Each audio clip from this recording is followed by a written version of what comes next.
백통신원 논란의 재구성을 시작하며 수면 아래 감춰진 행정의 맹점을 분석해보고자 합니다. 도지사의 사적 호기심이 쏘아올린 인허가 특혜와 공직윤리 위반의 구조적인 문제를 깊이 있게 다룰 예정입니다. 이번 발표는 도시계획 전문가 관점에서 제주 기린빌라 리조트, 즉 백통신원의 인허가 및 사후 관리권을 집중적으로 조명할 것입니다. 표면 위로 드러난 기이한 현장 방문 사례들을 살펴보겠습니다. 먼저 밀실 행정 논란입니다. 도지사는 공식 브리핑이나 일정 없이 다수의 고위 공무원을 대동하여 비공개 방문을 강행했습니다. 리조트 전 직원이 동원된 환영 현수막 등 권위주의적인 의전 논란도 함께 제기되었죠. 다음은 법적 논란입니다. 영업신고가 되지 않은 로얄 프라이빗 풀 객실에서 허구어 식사를 제공받아 식품위생법 위반 의혹이 불거졌습니다. 다만 1인당 4만원 책정으로 청탁금지법 위반은 무혐의로 종결되었습니다. 이 모든 상황에 대해 도지사는 기자간담회에서 황당한 해명을 내놓았습니다. 남원이 고향이라 오가며 자주 봤는데 대체 뭐하는 곳인지 개인적으로 궁금해서 가봤다는 설명이었죠. 하지만 이 사건의 본질적 의혹은 따로 있습니다. 인허가권을 쥔 결정권자가 특혜 의혹이 있는 기업과 1시간가량 밀실 간담회를 진행했다는 점, 특히 사업 축소 및 부지 매각 특혜 의혹이 있는 상황에서 이루어진 방문이라는 점이 중요합니다. 우리가 분노해야 할 것은 단순히 빙산의 일각이 아닙니다. 언론과 대중의 초점은 과도한 직원 동원 및 환영 현수막, 청탁금지법 위반 여부, 미신고, 객실에서의 식품위생법 위반 논란 등 수면 위의 현상에 집중되어 있습니다. 하지만 더 심각한 문제는 수면 아래 감춰진 행정 및 법률의 사각지대에 있습니다. 투자진흥지구 지정 목적, 즉 공공기여의 본질적 훼손과 사업계획 변경 승인을 통한 부동산 시세 차익 조력, 그리고 민감한 시점에 인허가권자와 사업자 간의 명백한 이해 충돌, 수십 명의 공직자를 대동한 공적 자원의 사적 남용이 바로 그것입니다. 이처럼 핵심은 보이는 것보다 보이지 않는 곳에 있습니다. 개인적 호기심이 불러온 논리적 딜레마를 짚어보겠습니다. 도지사는 대체 뭐하는 곳인지 개인적으로 궁금해서 가봤다고 해명하며 이는 완벽한 사적 영역임을 강조했습니다. 하지만 동시에 다수의 고위 공무원을 대동하고 관용차를 운행했으며 도정 최고 책임자의 업무 시간을 할애했습니다. 이는 명백한 공적 자원의 투입입니다. 사적 호기심을 위해 공무원과 관용차를 동원했다면 이는 명백한 권한 남용에 해당합니다.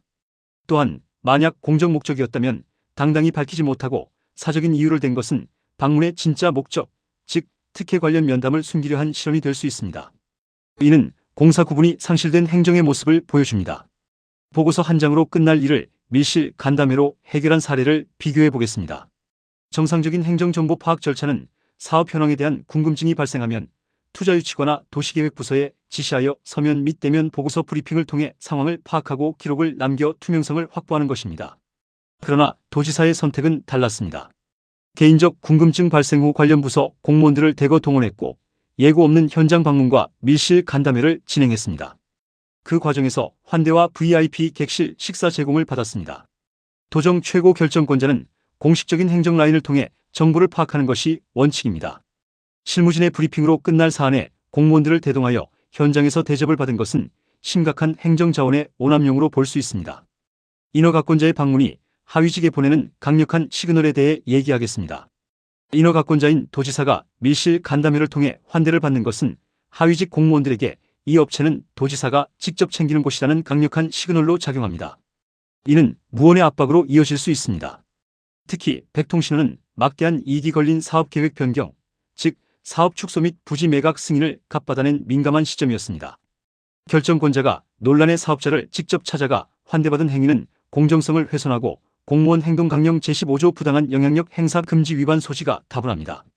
제주투자진흥지구의 심층 분석입니다. 제주투자진흥지구는 파격적인 세제 혜택을 제공합니다.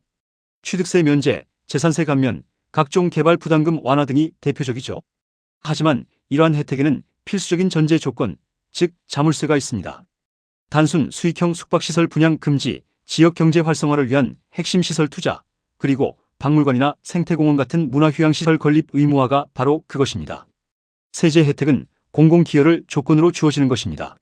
만약 핵심 시설을 짓지 않는다면 이는 제도의 본질적 훼손이자 지정 해제 사유가 됩니다. 당초 약속과 실제 이행의 극명한 대비를 살펴보겠습니다. 지정 당시 백통신원은 중산간 난개발 비판을 돌파하기 위해 맥주박물관, 생태테마파크 등 핵심 유인 시설 건립을 약속했습니다. 이는 공공문화시설로서 지역사회에 기여하는 목적이었습니다. 그러나 실제 이행은 어떠했을까요?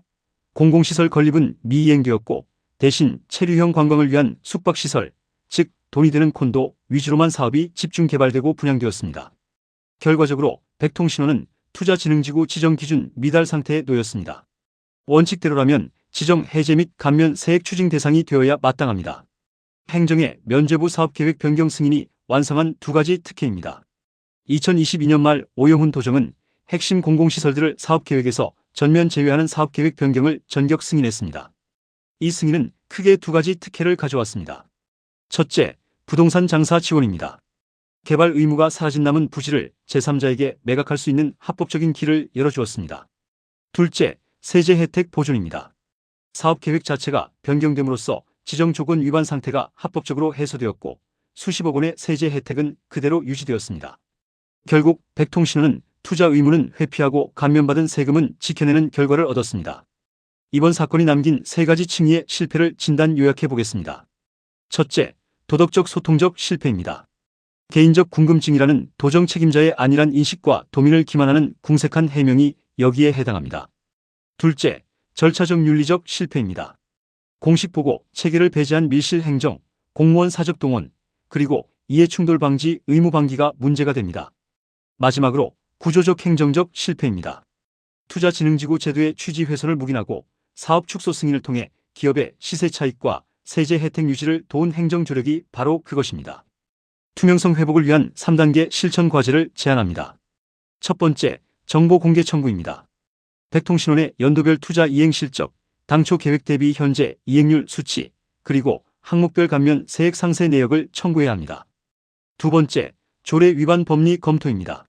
제주도 투자진흥지구 사후관리 조례상 해제 사유와 현재 상태를 비교하고 공공시설 미이행에 대한 실질과세 및 신의성실 원칙 위반 여부를 분석해야 합니다. 마지막으로 감사위원회 조사 의뢰입니다. 사업계획 변경 승인 과정에서 행정재량권의 일탈 및 남용 여부를 규명하고 도지사 밀실 방문 시점과 인허가 간의 선후 관계 및 외압 조사를 요청해야 합니다. 도지사의 발걸음은 곧 행정의 지향점입니다. 공직자의 현장 방문은 단순한 발걸음이나 사적 호기심일 수 없습니다. 그것은 하위직 공무원과 도민을 향한 강력한 메시지입니다. 투명한 공식 창구를 외면하고 엄격한 공직 윤리를 저버린 행정은 결코 도민의 신뢰를 얻을 수 없습니다. 경찰의 법적 무혐의가 도덕적, 행정적 면죄부가 될 수는 없음을 명심해야 합니다.